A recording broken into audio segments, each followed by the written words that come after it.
Pradeep academy channel में आपका बहुत बहुत स्वागत है। आज एक हम बहुत ही इंपॉर्टेंट टॉपिक लेकर आए हैं और एग्जाम में आपका इसका 6 मार्क्स का एक क्वेश्चन आपको दिखाई देता है। और ये जो टॉपिक है दोस्तों, इसे हम बोलेंगे काय स्क्वायर टेस्ट, जानबूझ के। पर बहुत सारे लोग इसे दोस्तों ची स्क्वायर टेस्ट बोलते हैं, तो आप बोल सकते हो, कुछ भी बोलो, पर सॉल्व करने का जो तरीका है यहाँ पे, हाँ, इसके ऊपर मैं एक और लेक्चर लेने वाला हूँ।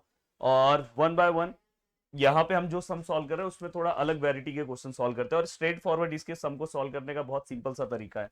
सबसे पहले अगर आपको ई का जो फॉर्मूला है दोस्तों, यहाँ पे जो एक्सपेक्टेड फ्रीक्वेंसी अगर हम निकालते हैं तो बहुत सिंपल है, समीशन ऑफ फ्रीक्वेंसी लो डिवाइड बाय नंबर लो।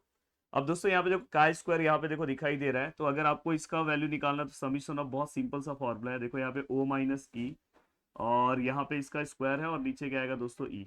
अब ई यहाँ से है, ऑब्जर्व फ्रीक्वेंसी आपको मिलेगा, क्वेश्चन में दिया रहेगा, तो ये जस्ट सिंपल सा फॉर्मूला आपको याद रखना है।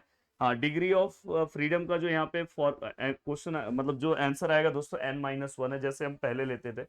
और दोस्तों यहाँ पे जब हम डिसीजन डिसाइड करेंगे कि नल हाइपोथेसिस और alternative hypothesis accepted null hypothesis है कि नहीं है, तो आप जो यहाँ से जो ची स्क्वायर का जो वैल्यू दोस्तों, यहाँ से आपको टेबल से जो वैल्यू मिलेगा, और ये जो वैल्यू है ये कैलकुलेटेड वैल्यू है। अगर टेबल वाला वैल्यू दोस्तों ग्रेटर है, ये वाला वैल्यू अगर बड़ा आ रहा है, तो आप डायरेक्ट यहाँ पे क्या लिखोगे दोस्तों, एक्सेप्टेड, जो हम पीछे से सॉल्व करते आए, जैसे हमने पीछे अल्फा लिया तो उसी तरह से यहाँ पे। अब देखो यहाँ पे क्वेश्चन है, यहाँ पे ऑलरेडी हमें दिया हुआ है, देखो यहाँ पे डिग्री ऑफ फ्रीडम हमें दिया है 9 पे, और 5% लेवल ऑफ सिग्निफिकेंस है, और यहाँ पे हमें काय का वैल्यू दिया है। तो हमारा वैल्यू अगर सपोज इससे छोटा आया, तो समझ जाने की हमारा जो आंसर है दोस्तों वो एक्सेप्टेड है। अगर आप ध्यान से यहाँ पे देखोगे, मुझे ऐसा लग रहा है कि ये दिख रहा है कि नहीं दिख रहा है, अब शायद दिखाई दे रहा होगा, अब सभी को दिखाई दे रहा होगा, दिख रहा है अब सभी को, हाँ। अगर आप यहाँ पे ध्यान से देखोगे तो यहाँ पे देखो क्या बोला है दोस्तों, देखो यहाँ पे बोला कि 300 digits were at random from a table, और frequency of the digits are as follow. यहाँ पे देखो फ्रीक्वेंसी दिया है, 0 के इतने हैं, 1 के इतने हैं, 2 के इतने हैं, 3 के इतने समथिंग दिया, और टोटल कितना है दोस्तों 300 है। और using chi test examine the hypothesis that the digit were distributed in equal number in the table. तो दोस्तों आपको क्या करना है, सबसे पहले मैंने बोला कि आप सबसे पहले आप काय का जो वैल्यू है दोस्तों वो निकाल लो। तो देखो मैं यहाँ पे क्या करूंगा, सबसे पहले यहाँ पे मैं ई का वैल्यू निकाल रहा हूँ। ई का फॉर्मूला आपको याद है दोस्तों, summation of frequency upon N. अब आप मुझे बताओ समीशन ऑफ फ्रीक्वेंसी कितना है। देखो पूरे फ्रीक्वेंसी का प्लस यहाँ पे दिया है दोस्तों 300, अगर नहीं दिया होगा तो आपको प्लस करना होगा। एन कितना दिया है दोस्तों, यहाँ से अगर आप देखोगे तो 9, पर 9 नहीं है दोस्तों, ये 0 भी अगर कंसिडर करोगे तो टोटल एन अगर काउंट करोगे तो 10 होता है। तो यहाँ पे अगर हम करेंगे तो ये 0 0 कैंसिल, यहाँ पे दोस्तों 30 है। ये परफेक्टली हमें ई का वैल्यू मिल गया। अब ई का जो वैल्यू मिला है दोस्तों, आपको 30 मिला हुआ है। अब आप आगे के स्टेप पे कैसे बढ़ोगे, तो देखो यहाँ पे हम कैलकुलेटेड वैल्यू निकाल रहे हैं। फॉर्मूला हमें याद है दोस्तों, समीशन ऑफ ओ माइनस ई का होल स्क्वायर डिवाइड बाय ई। और अगर मैं यहाँ पे वैल्यूज निकालने जाऊँ तो हमें पता है यार टोटल 10 टर्म है। तो देखो मैं किस तरह से यहाँ पे बता रहा हूँ, उसी तरह से आपको चीजें लिखना, फर्स्ट सेकेंड थर्ड फोर्थ। और यहाँ पे देखो मैं फिफ्थ टर्म ले रहा हूँ, और जानबूझ के फिफ्थ टर्म नीचे लूंगा कि ज्यादा, देखो आप भी ऐसे ही करना पेज पे जगह बचाने के लिए, या तो इसको हम टेबल फॉर्म में भी बना सकते हैं, बट मैं हमेशा ऐसे ही करता हूँ। अब देखो एक चीज तो हमेशा कॉमन है, फॉर्मूले में ई का वैल्यू कॉमन है, 30 है, तो फटाफट 30 सब जगह पे लिख दो। देखो यहाँ पे 30 है, यहाँ पे भी 30 है, यहाँ पे भी 30 है, यहाँ पे भी 30 है, यहाँ पे भी 30 है, 30 है, 30 है, 30 है। अब दोस्तों अगर आप ध्यान से देखोगे तो यहाँ पे बाकी वैल्यूज को हम कैसे लिखेंगे, आपको पता है ये वाला वैल्यू भी 30 है। तो दोस्तों देखो यहाँ पे ये स्क्वायर लिखो, ये 30, ये स्क्वायर लिखो, ये 30, ये स्क्वायर लिखो, ये 30, ये स्क्वायर लिखो, ये 30, ये स्क्वायर लिखो, ये 30। यहाँ पे भी अगर आप लिखोगे तो ये देखो, ये स्क्वायर लिखो, ये 30, ये स्क्वायर लिखो, ये 30, ये स्क्वायर लिखो, ये 30, ये स्क्वायर लिखो, ये 30, ये स्क्वायर लिखो, ये 30।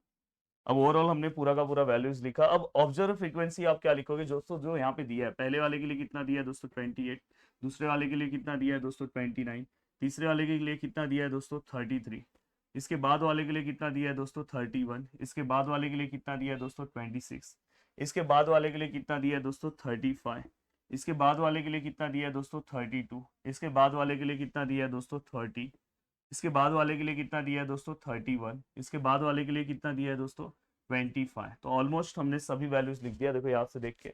अब मुझे ऐसा लग रहा है कि आपके लिए बहुत सिंपल है। अब दोस्तों यहाँ पे अगर मैं इसके अगर कैलकुलेटेड वैल्यू की बात करूँ, तो देखो ये अब मैं पूरा का पूरा आप कैलसी में आराम से लेके सॉल्व कर सकते हो। बट आपका ज्यादा टाइम ना जाए तो इसलिए मैं यहाँ से रैंडम आंसर डायरेक्ट लिख दे रहा हूँ। इसका डायरेक्ट आंसर दोस्तों जो है वो कितना है, 2.87। तो इसका जो फाइनल आंसर है दोस्तों वो कितना है, 2.87। एक बार परफेक्ट मैं चेक कर ले रहा हूँ कि यस परफेक्ट, ये यस यही आंसर है।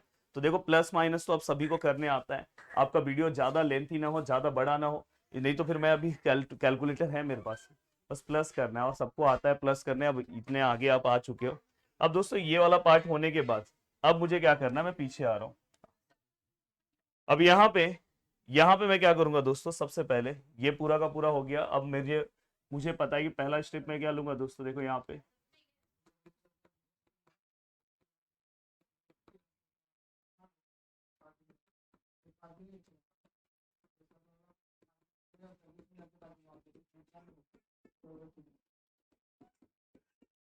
ये देखो भाई, अब यहाँ पे नल हाइपोथेसिस में आप क्या लिखने वाले दोस्तों, प्लीज ध्यान से समझने की जरूरत है।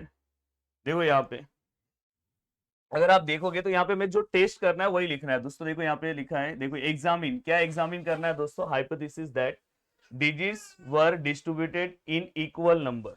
तो हम यहाँ पे क्या लिखेंगे, यहाँ पे डायरेक्ट लिखोगे digits are distributed in equal numbers, हो गया। अब यहाँ पे आप क्या लिखोगे दोस्तों, बस यहाँ पे अल्टरनेटिव हाइपोथेसिस में क्या आएगा दोस्तों, digits are not distributed in equal numbers, हो गया, कुछ अलग नहीं है। अब ये भी पूरा का पूरा पार्ट होने के बाद अब आपको क्या करना है दोस्तों, देखो ये पूरा का पूरा पार्ट होने के बाद नेक्स्ट स्टेप तो आपने निकाला है, कैलकुलेट किया है दोस्तों, कैलकुलेटेड जो हमारा वैल्यू है दोस्तों 2.87 है। अगर आप पीछे से देखोगे तो आपने निकाला है दोस्तों 2.87, यस। अब कैलकुलेटेड वैल्यूज है। अब तीसरे की अगर मैं बात करूं तो यहाँ पे लेवल ऑफ, ऐसे आपको लिखना होगा, लेवल ऑफ सिग्निफिकेंस दोस्तों कितना है, 0.05, मतलब 5% जो हम लेते हैं। और 5% पे अगर मैं यहाँ पे अगर दोस्तों डिग्री ऑफ फ्रीडम निकालू तो आपको पता है दोस्तों n-1 आएगा। n कितना है दोस्तों, 10 है, -1 मतलब 9। और अगर मैं इसके ऊपर, अगर ये वैल्यू हमें दिया हुआ है दोस्तों, काय स्क्वायर का वैल्यू इसके ऊपर दिया है, 9 के ऊपर हमें कितना वैल्यू दिया है दोस्तों, अगर आप देखोगे तो यहाँ पे हमें वैल्यू दिया है दोस्तों 16.99। तो यहाँ पे हमें दिया है दोस्तों 16.99, ये हमारा वैल्यू है, टेबल का वैल्यू है दोस्तों, इसलिए टेबल लिख रहा हूँ। और लास्ट में हम क्या लेंगे दोस्तों, डिसीजन। और डिसीजन लेते टाइम एक चीज ध्यान देना है, यहाँ पे देखो ये जो हमने कैलकुलेटेड किया है, कैलकुलेटेड वैल्यू इस तरह से आप लिख सकते हो, और यहाँ पे ये टेबल का वैल्यू है दोस्तों। और दोनों में से अगर आप ध्यान से देखोगे ये वैल्यू ये है, ये वैल्यू है, तो ज्यादा ये है, और ये अगर ज्यादा है तो हमारा हाइपोथेसिस क्या होगा दोस्तों, एक्सेप्टेड होगा। और आप डायरेक्ट लिख सकते हो therefore the digits are distributed in equal number. पूरा का पूरा सम हमने आपका सॉल्व करके बता दिया। तो इस तरह से अगर कोई भी क्वेश्चन आता है, इस टाइप में अगर क्वेश्चन आता है तो आपको इसी तरह से सॉल्व करना है दोस्तों। अब चलते हैं नेक्स्ट क्वेश्चन की ओर, और नेक्स्ट क्वेश्चन भी मैं आपको समझाने की कोशिश करता हूँ। चलते हैं दोस्तों नेक्स्ट क्वेश्चन की ओर, और नेक्स्ट क्वेश्चन फटाफट सॉल्व करते हैं। अब देखो यहाँ पे ये जो क्वेश्चन है इसका तरीका थोड़ा सा अलग है, बाकी पूरा का पूरा पार्ट सेम है।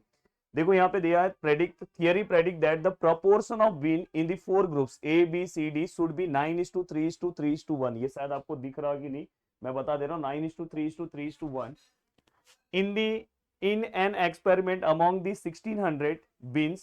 The numbers in the four groups were 8, 8, 2, 3, 1, 1 और 3, 1, 3, 2, 8, 7, 1, 1, 8।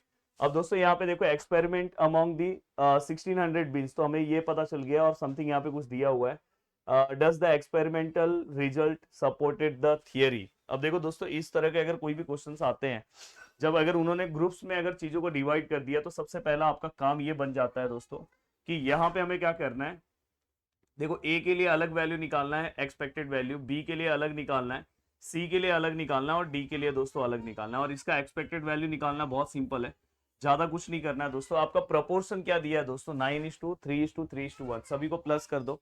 कैल्सी आपके पास है दोस्तों, ये देखो कैल्सी आपके पास है, अगर आप सभी को प्लस करते हो, देखो 9, एक सेकंड, 9 + 3 + 3 + 1, तो फाइनली दोस्तों यहाँ पे क्या आएगा 16, यहाँ पे भी क्या आएगा 16, सभी के नीचे 16 आ जाएगा।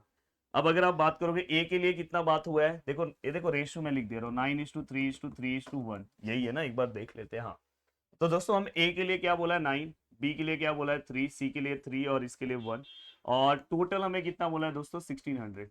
तो देखो हम सभी को इस टाइप के क्वेश्चन को आपको इस तरह से सॉल्व करना है, इसलिए सिखा रहा हूँ कि हर टाइप, अब दो और सम सॉल्व करा दूंगा तो आपका लगभग इस टाइप पे कोई भी सम आएगा ना तो आप आसानी से सॉल्व कर सकते हो। अब देखो दोस्तों, अब यहाँ पे अगर आप इसे सॉल्व करते हो तो सभी के आंसर्स कुछ ना कुछ आएंगे।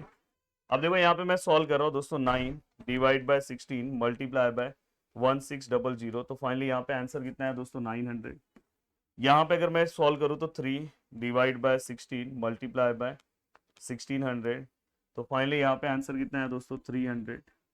यहाँ पे अगर आप सॉल्व करने जाओगे तो दोस्तों 3 डिवाइड बाय 16 मल्टीप्लाई बाय 1600, तो यहाँ पे भी दोस्तों 300, और यहाँ पे अगर मैं करूँ तो देखो ये 16 कैंसिल हो जाएगा तो 100 आए।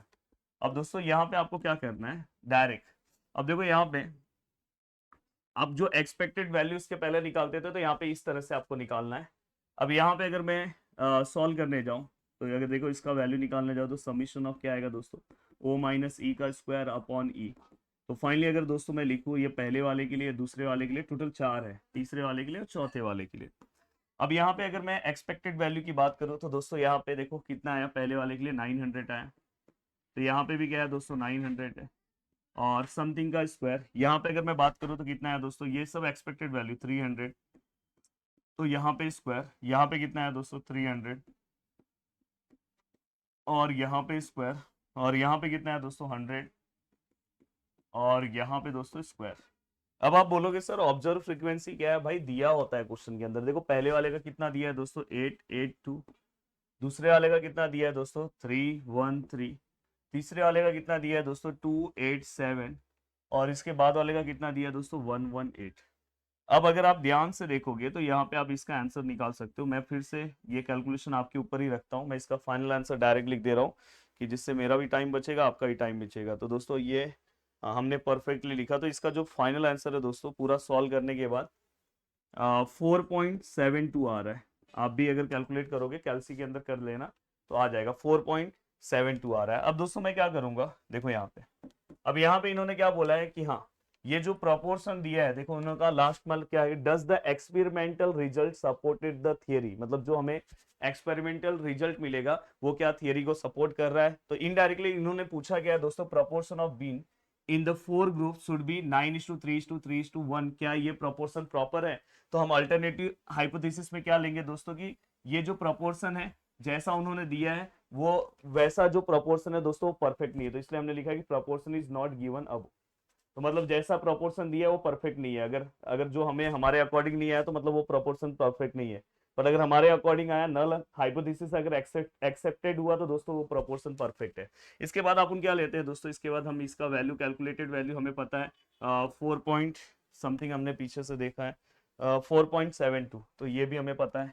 अब ये पता होने के बाद आपको पता है, अब देखो दोस्तों लेवल ऑफ सिग्निफिकेंस आपको पता है, मैं डायरेक्ट शॉर्ट फॉर्म में लिख रहा हूँ। आपको पता है दोस्तों 5%, 5% मतलब 0.05। आपको डिग्री ऑफ फ्रीडम भी पता है दोस्तों n-1, और अगर आप n-1 करते हो तो यहाँ पे अगर आप ध्यान से देखोगे तो यहाँ पे डिग्री ऑफ फ्रीडम 3 है। देखो आपको क्वेश्चन के अंदर भी दिया, तो टोटल 4 वैल्यूज है, तो डिग्री ऑफ फ्रीडम क्या आएगा दोस्तों 4-1 कितना आएगा दोस्तों 3। और अगर इसके लिए अगर मैं बात करूं तो इसके लिए जो काय का जो वैल्यू है दोस्तों वो हमें दिया हुआ है, इसके लिए हमें काय का वैल्यू क्या दिया है दोस्तों 7.81, तो यहाँ पे हमें क्या दिया है दोस्तों 7.81। अब हम क्या करते हैं डिसीजन लेते हैं, स्टेप आप प्रॉपर लिखना।